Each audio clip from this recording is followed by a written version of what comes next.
ஏக இறைவனின் சாந்தியும் சமாதானமும் இங்கு குழுமி இருக்கக்கூடிய நம்மவர்கள் அனைவரின் மீதும் நின்று நிலவட்டுமாக. தமிழ்நாடு தௌஹீத் ஜமாஅத் பெண் உரிமை போற்றும் இஸ்லாம் என்ற செயல் திட்டத்தின் கீழ் ஒரு விவாத அரங்கம் தயாராக இருக்கின்றது. இந்த விவாத அரங்கத்தினுடைய நிகழ்ச்சியில் கலந்து கொண்டுள்ள என் தொப்புள் குடி உறவுகளான மாற்று மத சகோதரிகளையும் என் இஸ்லாமிய சகோதரிகளையும் வரவேற்பதில் மிகுந்த மகிழ்ச்சி அடைகிறேன். இந்த நிகழ்ச்சிக்கு போறதுக்கு முன்னாடி இஸ்லாத்தை பற்றிய ஒரு சிறிய அறிமுகத்தை உங்களிடத்தில் பகிர்ந்து கொள்ள ஆசைப்படுகிறேன். 14ஆம் நூற்றாண்டிற்கு முன்னால் முஹம்மது என்பவரால் உருவாக்கப்பட்ட மதம் தான் இஸ்லாம் அப்படின்னு இன்னைக்கு நிறைய மக்கள் நினைச்சிட்டு இருக்காங்க. ஆனா இஸ்லாம்னா என்ன? அல்லாஹ் என்ன சொல்றான்? இறைவனுக்கு முழுமையாக அடிபணிதல் அப்படின்றது பொருள் தான் இஸ்லாம். இஸ்லாத்தினுடைய நம்பிக்கையின்படி முதல் மனிதரான ஆதம் அலைஹிஸ்ஸலாம் அவர்களில் இருந்து அவர்களை தொடர்ந்து நூஹ், இப்ராஹிம், மூசா, ஈசா மற்றும் முஹம்மது வரை கடைசி நபியாக இருக்கக்கூடிய முஹம்மது வரை உள்ள அனைத்து இறை தூதர்களுமே ஒரே ஒரு இறைவனை மாத்திரம்தான் வணங்க வேண்டும் அப்படின்ற அந்த கட்டளையை மக்களுக்கு மத்தியில் பிரகடனம் செய்தார்கள். அந்த அடிப்படையில் இறுதியாக அனுப்பப்பட்ட தூதர் தான் முஹம்மது. அந்த முஹம்மது நபி ஸல்லல்லாஹு அலைஹி வஸல்லம் அவர்கள் கிபி 571ஆம் ஆண்டு சவுதி அரேபியாவில் இருக்கக்கூடிய மக்காவில ரசூலுல்லாஹ் பிறக்கிறாங்க. முஹம்மது நபி பிறக்கிறாங்க.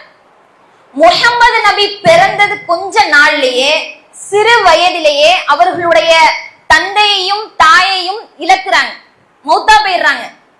அவர்களுடைய பாட்டனார், அவங்களுடைய முஹம்மது நபியினுடைய தந்தை இருப்பாங்கல்ல, அவர்களுடைய தந்தையான அப்துல் முத்தலிப் அவங்க என்ன பண்றாங்கன்னா முஹம்மது நபியை எடுத்து வளர்க்கிறாங்க.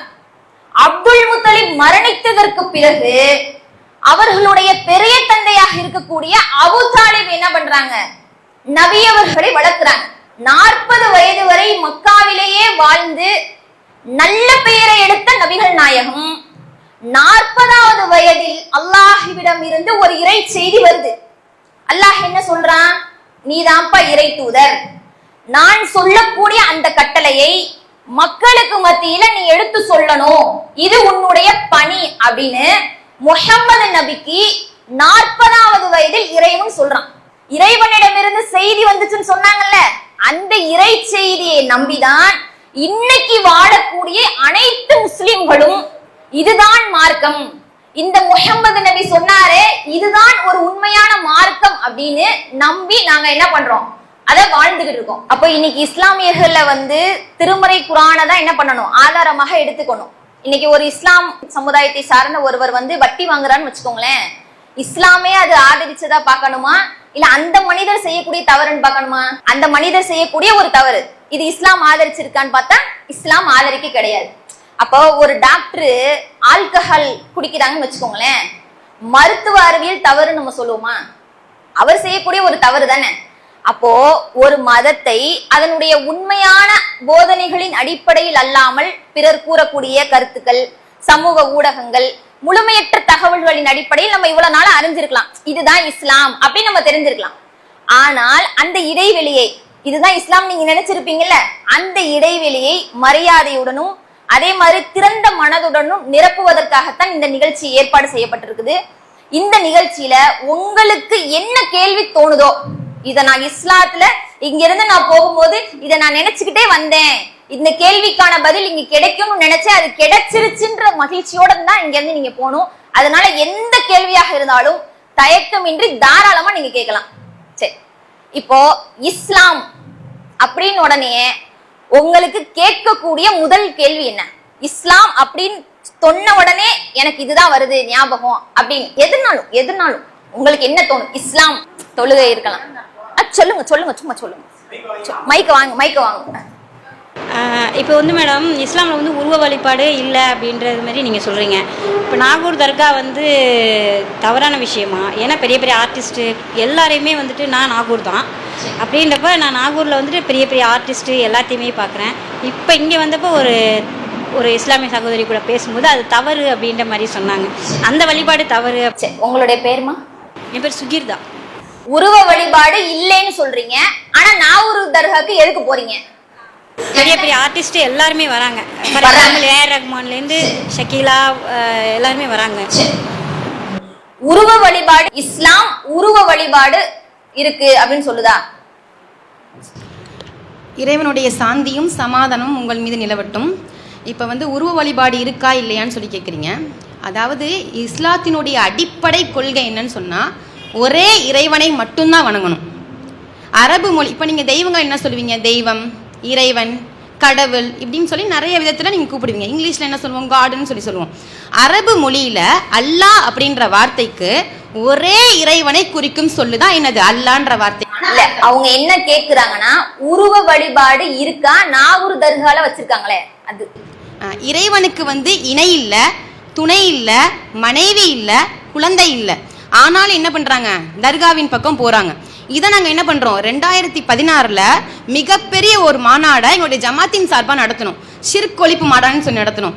முஸ்லீம்களுக்கே நாங்கள் என்ன பண்ணோம்? இதை பற்றி பிரச்சாரம் செஞ்சோம். இது தவறு, இந்த மாதிரி செய்யக்கூடாது. நீங்கள் என்ன பண்ணுங்க, கடவுளுக்கு இருக்கக்கூடிய தன்மையை போய் மற்ற மனிதர்களுக்கோ மற்ற பொருட்கள் நம்பிக்கை வைக்கிறீங்க இல்லையா? இது தவறுன்றதை நாங்கள் என்ன பண்ணோம்? நாங்கள் சொன்னோம் இது தவறு, இப்படி செய்யக்கூடாது அப்படின்றத நாங்கள் என்ன பண்ணோம்? கடுமையான முறையில் இதை நாங்கள் சொல்லக்கூடியவங்களா இருந்தோம். அதாவது ஏற்கனவே தொகுப்பாளர் சொன்னாங்க, ஒரு நபரை வச்சு முடிவு பண்ணக்கூடாதுன்னு. அதே கான்செப்ட் தான் இங்கேயும். இஸ்லாமியர்களாக இருந்தாலுமே அவங்க என்ன செஞ்சுருக்காங்க? ஒரு தவறான ஒரு சிந்தனையில் இருக்கிறாங்க, அதனால அவங்க செய்கிறாங்க. ஆனால் இஸ்லாத்தை பொறுத்தளவு உருவ வழிபாடோ இந்த தர்கா இதெல்லாம் இல்லை. ஏன்னா கடவுளுடைய பவரை நம்ம என்ன செய்ய முடியாது, இறந்தவங்களுக்கு வைக்கவே முடியாது. அப்படின்ட்டு இருக்கிறப்ப அவங்க செஞ்சாலும் அது தவறு தான். அவங்கள எங்கள் முஸ்லீம்களையே திருத்துறதுக்காக பிரச்சாரம் பண்ணிகிட்டே தான் இருக்கோம். ஒரு பாதி பேர் அதை மாறிட்டாங்க. இன்னும் ஒரு சிலர் இன்னும் மாறாமல் இருக்காங்க. ஆனால் தவறு தான். அவங்க பெரிய பெரிய விஐபியாக இருந்தாலுமே ஒரு விஷயத்தை செய்கிறப்ப அது தவறுனா அது தவறு தான். பெரியார் செஞ்சாலோ சின்னவங்க செஞ்சாலும் அங்கே கான்செப்ட் அதுதான். தவறாக இருந்தால் அது தவறு தான். அப்படின்ட்டு இருக்கிறப்ப அவங்க அறியாமையினால செய்கிறாங்க. ஒருவேளை அவங்களுக்கு தெளிவு கிடைச்சா அவங்களும் மாறக்கு வாய்ப்பு இருக்குது. ஆனால் இஸ்லாத்தை பொறுத்தளவு இந்த நாகூர் தர்காவாக இருக்கட்டும், ஏன் பல தர்காக்கள்லாம் இருக்குது, அதுக்கு போகிறது தவறு தான். அது இஸ்லாத்தில் இல்லை. சரி, இல்லை, இந்த கேள்வி ஃபர்ஸ்ட் வர்றதுக்கான ரீசன் என்னன்னா, அதாவது எல்லா நபர்களுமே இந்த நாகூர் ஹனீஃபாவினுடைய பாடல்ல நீங்க கேள்விப்பட்டிருப்பீங்க. நம்ம நாகூர் சைடில் இருக்கிறதுனால எங்கள் ஊரில் ஆண்டவர் கோயிலில் தான் நம்ம எல்லாம் பண்ணணும். ஆண்டவர் தான், நாகூர் ஆண்டவர் தான் அப்படின்ற மாதிரி. இப்போ நாங்கள் பார்த்தீங்கன்னா நான் இந்து தான், ஆனால் நாங்கள் இந்துக்கள் எங்கள் குலதெய்வத்துக்கு ஒரு மொட்டை போட்டு அடுத்த மொட்டை நாகூர் ஆண்டவருக்கு போட்டே ஆகணும் அப்படின்ற ஒரு கட்டாயம்.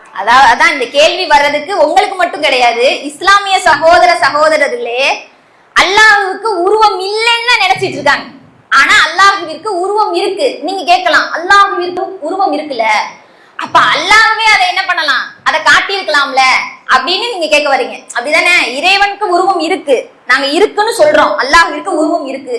அப்ப இறைவனுக்கு உருவம் இருக்கு அப்படின்றதுக்கு ஏதாவது, இறைவனுக்கு உருவம் இருக்கு அப்படின்றதுக்கு ஏதான ஒரு, அல்லாஹுக்கு உருவம் இல்லை அப்படின்றத நாங்க சொல்லல. எங்களுடைய இறைவனுக்கு உருவம் இருக்கு. எங்களுக்கு ஆரம்ப காலத்தில் வந்த தூதர் முதற்கொண்டு எங்களுடைய இறுதி நபி வரைக்குமே இறைவனுக்கு உருவம் உண்டு. அந்த உருவத்தை நாங்க கற்பனை செய்யக்கூடாது. இறைவன் என்றவன் ஆண் பெண் அப்படின்னு சொல்லக்கூடாது. பாலினத்திற்கு அப்பாற்பட்டவன் இறைவன். இறைவனுக்கு உருவம் உண்டு. அந்த உருவத்தை முஸ்லிம்களுடைய நம்பிக்கையான மறுமை வாழ்க்கையில தான் நாங்க பார்க்க முடியும். இந்த உலகத்துல இஸ்லாமிய மார்க்கம் எதை சொல்லியிருக்கோ, எதையெல்லாம் பின்பற்ற சொல்லியிருக்கோ, எதையெல்லாம் செய்யக்கூடாதுன்னு சொல்லியிருக்கோ, அந்த எல்லா விஷயங்களையும் தன்னுடைய வாழ்க்கையில யார் பின்பற்றி நடக்கிறாங்களோ அவர்கள் நாளைக்கு மறுமை வாழ்க்கையில இறைவனை பார்க்கலாம் அப்படின்னு சொல்லி எங்களுடைய மார்க்கம் சொல்லுது. எங்களுடைய திருமறை குர்ஆன்லயுமே இறைவனுக்கு உருவம் இருக்கு அப்படின்றத நிலைநிறுத்தக்கூடிய விதமா நிறைய வசனங்கள்ல இறைவன் எங்களிடத்துல பேசுறான். இப்ப இறைவனுடைய ஆசனத்தை பற்றி சொல்லும் பொழுதே இறைவன் அர்ஷ் என்ற இருக்கையின் மீது அமர்ந்திருக்கிறான் அப்படின்னு சொல்லி எங்களுடைய இறைவன் சொல்லி காட்டுறான். இறைவனுக்கு கை இருக்கு, கால் இருக்கு, உருவம் இருக்கு அப்படின்னு சொல்லி இறைவன் சொல்றான். அதன் அடிப்படையில நாங்க என்ன சொல்றோம் அப்படின்னா, இறைவனுக்கு உருவம் உண்டு அப்படின்னு நாங்க சொல்றோம். ஆனா அந்த உருவத்தை நாம கற்பனை செய்து உருவ வழிபாடு கூடாது என்பது இஸ்லாத்தினுடைய கொள்கை. மறுமையில தான் இறைவனை பார்க்க முடியும். இம்மையில இறைவனை பார்க்க முடியாது அப்படின்றத நாங்க சொல்றோம். நாகூர் அப்படின்றது பாத்தீங்க அப்படின்னா இப்போ ஒவ்வொரு ஊருக்குமே வந்து ஒவ்வொரு மனிதர்கள் வாழ்ந்திருப்பாங்க, நல்ல மனிதர்கள் வாழ்ந்திருப்பாங்க. அந்த நல்ல மனிதர்களை அவர்கள் மரணிச்சதுக்கு அப்புறம் காலப்போக்கில் என்ன செய்யறாங்க அப்படின்னு சொன்னா, அவர்களை அடக்கம் செய்த இடத்தை அவங்கெல்லாம் கடவுள்னு சொல்லி அவர்களிடத்துல வந்து அவர்களை வழிபடுவது, அவர்களிடத்துல கோரிக்கைகளை கேட்பது அப்படின்னு சொல்லி மனிதர்களாக சில சித்தாந்தங்களை உருவாக்கி வச்சிருக்கிறாங்க. இதற்கும் இஸ்லாமிய மார்க்கத்திற்கும் எந்தவித சம்பந்தமுமே இல்லை. இஸ்லாமிய மார்க்கம் வந்து தர்கா வழிபாடை ஆதரிக்கிறதா அப்படின்னு சொல்லி பார்த்தீங்கன்னா ஆதரிக்கல, கடுமையாக எதிர்க்கக்கூடியவர்களாக இருக்கும். எங்களுடைய பிரச்சாரத்தின் மூலமாக இன்றைக்கு தர்காக்கள் என்பது பேரளவுல இருக்கு, நிறைய மக்கள் திருந்தி இருக்கிறாங்க. ஏன்னா எங்களுடைய கடவுள் கொள்கையே ஓரிரை கொள்கை தான். அல்லாஹ்வை மட்டும்தான் வணங்கணும், அல்லாஹ்வால் படைக்கப்பட்டவர்களை வணங்கக்கூடாது. நாங்க எல்லாருமே இங்க இருக்க நம்ம எல்லாருமே இறைவனால படைக்கப்பட்ட படைப்பினங்கள். யாருமே வந்து ஒரு பொருளை புதுசா நம்ம உருவாக்க முடியாது. இறைவன் கொடுத்திருக்க ஆற்றலின் மூலமாக நம்ம இங்க எல்லாமே செஞ்சுக்கிட்டு இருக்கோம். அப்ப இறைவனால படைக்கப்பட்ட படைப்பினத்தை எப்படி நம்ம இறைவனுடைய அந்தஸ்துல வைக்க முடியும்? இன்றைக்கு பெரிய பெரிய ஆர்டிஸ்டுகள் செய்றாங்க, பெரிய மனிதர்கள் எல்லாம் போறாங்க அப்படின்னு நீங்க சொல்றீங்க.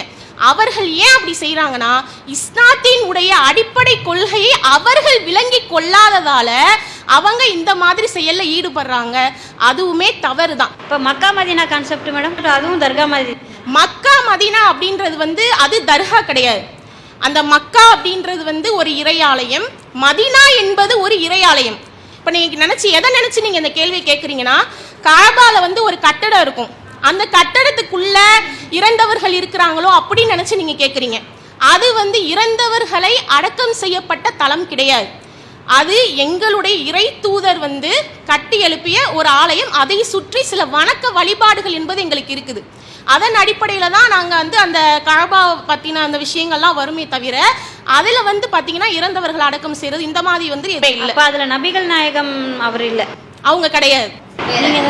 சேம் அதுவும் ஒரு உருவம் தான். நீங்க உருவ வழிபாடு இல்லைன்றீங்க, அந்த அந்த சவகுடீர மாதிரி வச்சிருக்கீங்கல்ல, அதுக்கு தமிழ் சமாதி சமாதி மாதிரி வச்சு வழிபாடு உண்டா? இஸ்லாத்தில் சமாதி வழிபாடு உண்டா?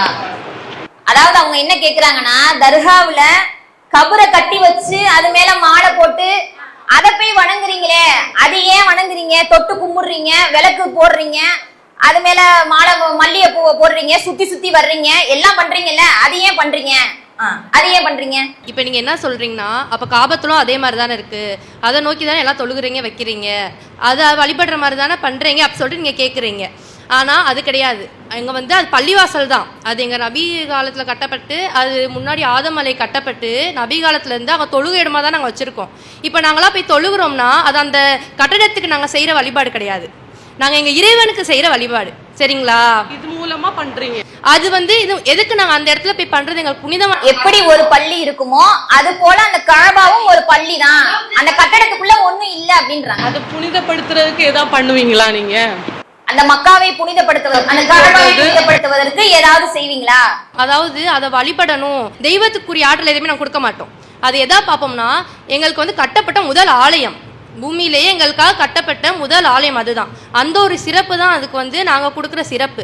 மித்தபடி அதுக்கு எந்த ஆற்றலும் கிடையாது. அந்த மாதிரி எல்லாம் பண்ற விளக்கேத்துறது அதெல்லாம் அந்த இடத்துல பண்ண மாட்டோம். நாங்க அந்த இடத்துல நாங்க பண்ற ஒரு காரியம், நாங்க போய் தொழுவோம், அதுவும் எங்க இறைவனுக்காக மட்டும்தான் அந்த இடத்துல நாங்க வந்து தொழுவக்கூடியங்களா இருப்போம். இப்ப நீங்க ப்ரே பண்ணும்போது எந்த உருவத்தை நினைச்சு? நாங்க எங்க இறைவனை நினைச்சு அந்த இடத்துல ப்ரே பண்ணுவோம். இப்ப இது ஒரு பள்ளிவாசல், இந்த இடத்துல நாங்க வந்தோம்னா, அதாவது நீங்க ஜோதின்னு எது சொல்வீங்கன்னா, இறைவனை வந்து ஜோதியா பார்ப்போம், நாங்க ஒளியா பார்ப்போம்னு சொல்வீங்க.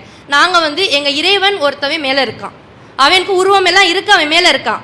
நாங்க வந்து இங்க அவனை நினைச்சுதான் தொழுவோமே தவிர ஒரு விளக்கை ஏற்றி வச்சோ அதை நினைச்சு வழிபடுறதோ இல்ல. அவங்க என்ன கேக்குறாங்கன்னா, உருவத்தை கொண்டு வந்திருக்கலாம்ல, நாங்க வந்து சிலைகளை வச்சு வழிபடுறோம், நீங்களும் கொண்டு வந்திருக்கலாம்ல அந்த இறைவன், அப்படி சொல்றீங்க. நீங்க எதை நினைச்சு ப்ரே பண்ணுவீங்க? அதுதான் சொல்றோம், எங்க இறைவன் ஒருத்தன் மேல இருக்கான். தீபம் பார்த்தா நமக்கு அது கொஞ்சம் ரிலாக்ஸ் ஆகும். அப்படி நீங்க என்ன பார்த்து பண்ணுவீங்க? இப்ப மைண்ட்ல எப்படி அது கான்சென்ட்ரேட் பண்ணுவீங்க? அதாவது எப்படி நீங்க வந்து கற்பனை பண்ணிட்டு ஒரு உருவத்தை பார்த்துதான் நம்ம வந்து இதை நினைச்சுக்கிட்டு அதை வணங்க முடியும்னு கேட்குறீங்க. அதாவது நாங்க வந்து மனதால என்ன பண்ணுவோம், உருவத்தை நினைக்க மாட்டோம், மனதால நம்மளை படைச்ச ஒரு இறைவன் இருக்கான் அப்படின்ற ஒரு நினைப்பு எங்களோட மைண்டில் நாங்கள் வச்சுட்டு தான் என்ன பண்ணுவோம்னா ப்ரே பண்ணுவோம். எந்த உருவத்தையோ எதையும் கொண்டு வந்து நாங்கள் ப்ரே பண்ண மாட்டோம். ஏன்னா எங்கள் இறைவன் சொல்கிறான், என்னை பார்க்காம ஒரு மனிதர் வந்து என்னைய பற்றி நினச்சி வணங்குறான்ல, அவன் வந்து அப்போ வந்து என் மேலே எவ்வளோ ஒரு நம்பிக்கையோடு இந்த உலகத்தில் இருக்கான், அந்த ஒரு கான்செப்டில் எங்கள் இறைவன் சொல்லுவான். என்னையவே கண்ணில் கூட பார்க்காம எந்த உருவம் எதுவுமே தெரியாது இறைவன் எப்படி இருக்கான்னு. ஆனால் நாங்கள் என்ன பண்ணுறோம், மைண்டில் எங்களோட இறைவன் ஒருத்தர் மேலே இருக்கான்னு ஒரு மனதால் நினச்சிட்டு பண்ணுறோம்ல, அதுதான் எங்களுடைய மார்க்கத்தில். இப்போ எப்படின்னா, நம்ம மொபைல் போன் வச்சிருக்கோமா, கையில எல்லாரும் போன் வச்சிருக்கீங்களா? இத கண்டுபிடிச்சது யாரு? முதலில் கைபேசியை கண்டுபிடித்தது யார்? மார்டின் கூப்பர் அப்படின்னு சொல்லக்கூடியவர் கைபேசியை கண்டுபிடிக்கிறார். நம்மளா அதை யூஸ் பண்றோம், இது ஒரு நல்ல பயன்பாடா இருக்கே. அந்த மாதிரி இறைவன் நான் இருக்கேன் அப்படின்னு சொல்லிட்டான், என்னுடைய வல்லமைகள்லாம் இதுதான், திருக்குறான்ல அத்தாட்சிகள்லாம் இருக்கு பாருங்கப்பான்னு சொல்லிட்டான். இவ்வளவும் இருக்கும்போது ஏன் உருவ வழிபாடு அப்படின்னு அவங்க கேக்குறாங்க. நம்புறோம்ல, ஒரு போனை நம்புறோம்ல, அப்ப நம்மளுடைய கடவுளை பார்த்துக்கிட்டு இருக்காரு நம்பணும்ல, அதுதான். இத கண்டுபிடிச்சது யாரு? அவ சொல்லி இருக்கலாம்ல. 786 என்ன பேஸ் பண்றீங்க? நீங்க ஓ போடுறீங்க பத்திரிகைகள்ல, இது 786 சிலுவ கிறிஸ்டியன்ஸ் 786 786 எதனால் போடப்படுது? அந்த காலத்துல வச்சதுல 786க்கு ஃபோன் பண்ணா நம்ம இறைவனுக்கே பேசலாம்னு சொல்லிட்டு சின்ன பிள்ளைல அப்படிலாம் விளையாடுவோம். ஆனா வந்து அந்த மாதிரி இல்லை. அதாவது இந்த நாங்கள் வந்து ஆரம்பத்தில் இறைவனின் திருப்பெயரால் ஆரம்பம் செய்கிறோம் அப்படிங்கிறத முன்னாடி இருக்கக்கூடிய முன்னோர்கள் என்ன செய்கிறாங்கன்னா, அதை புரிந்து கொள்ளாமல் அதை வந்து ஷார்ட் ஃபார்மாக வந்து நம்பரை எழுதி இந்த எழுத்து இதில் வருங்கிறத வந்து ஒவ்வொரு நம்பராக எழுதி அதை நம்பருக்குள்ளே அடக்கணும்னு சொல்லி அந்த இறைவனின் திருப்பெயரால் ஆரம்பம் செய்கிறேங்கிற வார்த்தையை 786ங்கிறத சுருக்கி அதை ஷார்ட்டாக வந்து போடுறாங்க. இப்போ நீங்கள் போடக்கூடிய அது என்ன, ஓம், இந்த மாதிரி ஒவ்வொரு வார்த்தைகளை வந்து போடுவீங்க இல்லையா, அது மாதிரி இந்த ஒரு இறைவனின் பெயரால் ஆரம்பிக்கிறோங்கிற வார்த்தையை நம்பராக எழுதி அதை சுருக்கி தான் இதை வந்து போடுறாங்க. இதுக்கும் இஸ்லாத்திற்கும் எந்த விதமான சம்பந்தமும் கிடையாது, அதற்கு இஸ்லாத்தில் அனுமதியும் இல்லை. இல்லை, இப்போ அந்த இதை வந்து உங்கள் முன்னோர்கள் தானே சொன்னாங்க, இறைவன் சொல்லலைல. ஆனால் அதை தானே நிறைய பேர் வந்து அந்த நம்பரை வந்து வழிபடுறாங்க. அது எப்படி சாத்தியப்படும்? இறைவனால் தேர்ந்தெடுக்கப்பட்ட ஒரு நபர் தான் இறை தூதர். அவர்கள் இறை தூதர் எந்த அளவிற்கு நம் மார்க்கத்தை போதித்தார்களோ அதுதான் எங்களுடைய மார்க்கமாக இருக்குமே தவிர முன்னோர்களுடைய மார்க்கம் இஸ்லாத்தின் பெயரால் சொல்லக்கூடிய எந்த ஒரு விஷயமும் மார்க்கம் ஆகாது, அதை பின்பற்றவும் கூடாது. ஏதாவது சாப்பிடலாம், அதாவது இந்த சாப்பாடு ஆரம்ப இதில் வந்து ரசூல்லா வந்து எந்த மாதிரி விதங்களில் சாப்பாடெல்லாம் சாப்பிட்ருக்காங்க அப்படிங்கிறது தெரியும். அதே சாப்பாடை இப்போ நம்ம சாப்பிட முடியுமா? முடியாது. அவங்க சாப்பிட்டது பேரித்தம்பலம், அதாவது வார் கோதுமை, இந்த மாதிரி உணவுகள் சாப்பிட்டாங்க. இதை இப்போ சாப்பிட முடியுமானா சாப்பிட முடியாது. நமக்கு சூழ்நிலைக்கு தகுந்த மாதிரி, நேரத்துக்கு தகுந்த மாதிரி நம்ம சாப்பிட்றோம். அதே போல மார்க்கத்தின் பெயரால் அவர்கள் சொல்லக்கூடிய விஷயங்களை அப்படியே காலம் அழியாமல் மரணிக்கிற வரை பின்பற்றுமே தவிர அவர்கள் சொல்லாத உலகத்தில் இருக்கக்கூடிய விஷயங்களுக்கும் மார்க்கத்துக்கும் சம்பந்தம் கிடையாது. அப்போ முன்னோர்கள் சொல்லக்கூடிய விஷயத்தை மார்க்கத்தில் வந்து பின்பற்றக்கூடாது அப்படிங்கிறதான் கருத்து. 786 மென்டல் 19ன்னு ஒரு குரூப் இருந்தான். என்ன பண்ணுவாங்க, இப்போ அல்லான்னு ஒரு பேர் இருக்குன்னா அதுக்கு அவங்களுடைய ஒரு கணக்கு ஒன்று வச்சிருப்பாங்க. அல்லாஹ் அப்படின்னு பேருக்கு ALLAH அப்படின்ற ஒரு இதுக்கு அது ஒரு நம்பர், மேல நம்பர் வச்சு அதை வச்சு அவங்கள கூப்பிட்டா அவங்களுடைய பேரு.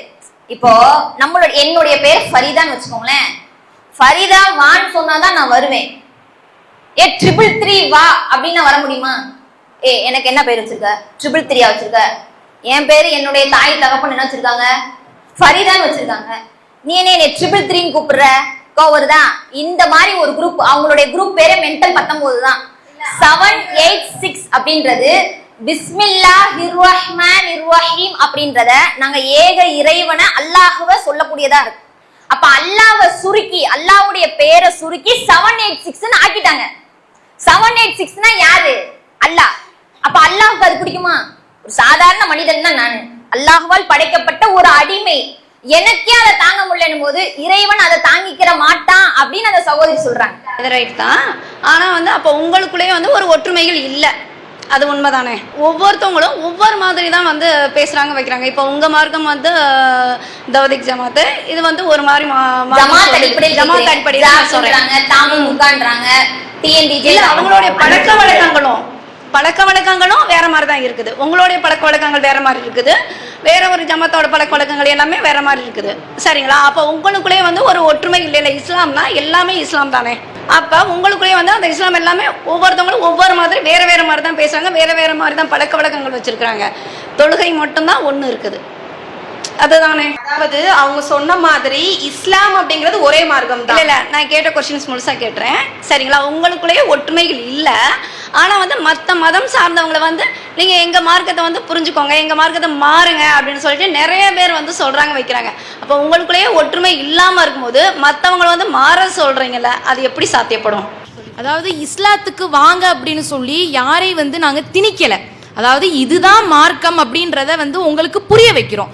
இப்போ உங்களுக்கு வந்து ஒரு சாட்டிஸ்ஃபை ஆகணும், சரி இந்த மார்க்கத்தில் இதெல்லாம் கரெக்டாக இருக்குது, இதெல்லாம் கரெக்டாக பண்ணுறாங்க அப்படின்ற ஒரு சாட்டிஸ்ஃபேக்ஷன் உங்களுக்கு இருந்துச்சு அப்படின்னா உங்களை அறியாமலே நீங்கள் வந்துடுவீங்க. அது ஒன்று தான். அதான் முதல்ல இஸ்லாம் அப்படிங்கிறது ஒரே மார்க்கம் தான். ஆரம்பத்தில் சொன்ன மாதிரி ஒரு தனி மனிதருடைய வாழ்க்கை முறையை வச்சு நம்ம இஸ்லாத்தை என்ன பண்ண முடியாது, தீர்மானிக்க முடியாது. இப்போ உதாரணத்துக்கு இஸ்லாத்தை பொறுத்த வரைக்கும் வரதட்சணையை தடை பண்ணுது. இஸ்லாத்தை பொறுத்த வரைக்கும் ஆடம்பர திருமணத்தை தடை செய்யுது, நடத்தக்கூடாது. வரதட்சணை வாங்கக்கூடாது, வட்டி வாங்கக்கூடாது. இதையெல்லாம் இஸ்லாம் தடுக்குது. இது வந்து இஸ்லாத்தை பின்பற்றக்கூடிய மக்களால் ஏற்பட்ட ஒரு பிரிவினை. இஸ்லாம் அவர்களை பிரிக்கல. அல்லாஹ் குரான்ல சொல்லும் போது அல்லாஹ் குரான் வசனத்துல சொல்றான், என்னிடமிருந்து வரக்கூடிய கயிற்றை நீங்கள் பலமாக பிடிச்சுக்கோங்க, நீங்க பிரிச்சிடாதீங்கன்னு அல்லாஹ் சொல்றான். கயிறுன்னு அல்லாஹ் எதை சொல்றான்? அல்லாஹ் வானத்துல இருந்து ஒரு கயிறை தூக்கி போடுறானா? அது கிடையாது. அல்லாஹ்விடமிருந்து வந்த வேதம் இருக்குல்ல, திருமறை குரான், நாங்க வேதமா எதை நாங்க எடுத்து படிக்கிறோமோ அந்த திருமறை குரான் எதை சொல்லுதோ அதை நீங்க பின்பற்றுங்க, அதுல பிரிஞ்சிடாதீங்கன்னு அல்லாஹ் சொல்றான். ஆனா பின்னாடி வந்த மக்கள் என்ன பண்றாங்க தெரியுமா? இஸ்லாமிய சட்டம் ஒன்னா இருக்கு, ஆனா என்னுடைய தேவைக்காக நான் இஸ்லாத்தை மாத்திக்கிருவேன். எனக்கு ஒரு தேவை, எனக்கு ஒரு விஷயம் ஃபேவரா நடக்கணும் அப்படின்னா அல்லாஹ் சொன்ன விஷயம்லாம் தேவையில்லை, ரசூல்லா சொன்ன விஷயம்லாம் தேவை கிடையாது, எனக்காக நான் மார்க்கத்தை மாத்திக்கிருவேன் அப்படின்னு தான் பெரும்பாலானவங்க மார்க்கத்தையே மாத்திட்டாங்க. அதுதான் இன்னைக்கு இருக்கக்கூடிய ஏராளமான பிரிவுகளுக்கு காரணமா இருக்கு. இப்ப இன்னைக்கு நாங்களாம் உங்கள்கிட்ட வந்து நீங்க வந்து மார்க்கத்தை புரிஞ்சுக்கோங்க, இஸ்லாம் சம்பந்தமான கேள்விகளை கேளுங்க அப்படின்னு சொல்றதுக்கே காரணம் என்னன்னா இந்த பிரிவினை தான். நீங்க மற்ற மக்களை எல்லாம் பார்த்து நீங்க என்ன நினைப்பீங்க?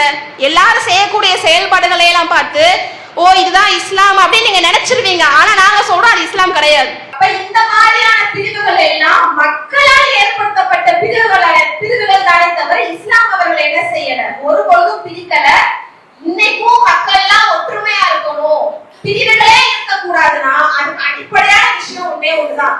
அல்லாஹ் சொல்றான், குர்ஆனை பின்பற்றுங்க, நபிகள் நாயகம் அவர்களுடைய போதனைகள் பின்பற்றுங்க. இந்த ரெண்டு விஷயத்தை பின்பற்றினாலே ஒற்றுமை தானா வந்துடும். அதுக்கு சரியான ஒரு பதில் என்ன அப்படின்னா, அல்லாஹ் நமக்கு அருளியது குர்ஆன், இந்த குர்ஆனை தான் பின்பற்றணும் அப்படின்னு சொல்லிட்டு சொல்றான். இந்த குர்ஆனை வந்து எங்களுக்குள்ள இருக்க மக்களை வந்து சரியான முறையில விளங்கல. நாங்க வந்து குர்ஆன் மூலியமா அல்லாஹ் என்ன சொல்றானோ அதன்படி நாங்க வணங்கக்கூடியவங்களா இருக்கோம், அதோடைய சொல்லை கேட்கக்கூடியவங்களாக நாங்க இருக்கோம்.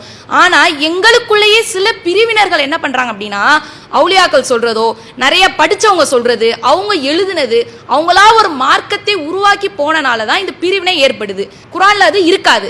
குர்ஆனை அல்லாஹ் என்ன சொல்றானோ, அல்லாஹ்வுடைய தூதர் என்ன சொல்றாங்களோ அதை நம்பக்கூடியதான் எங்களுடைய கொள்கை.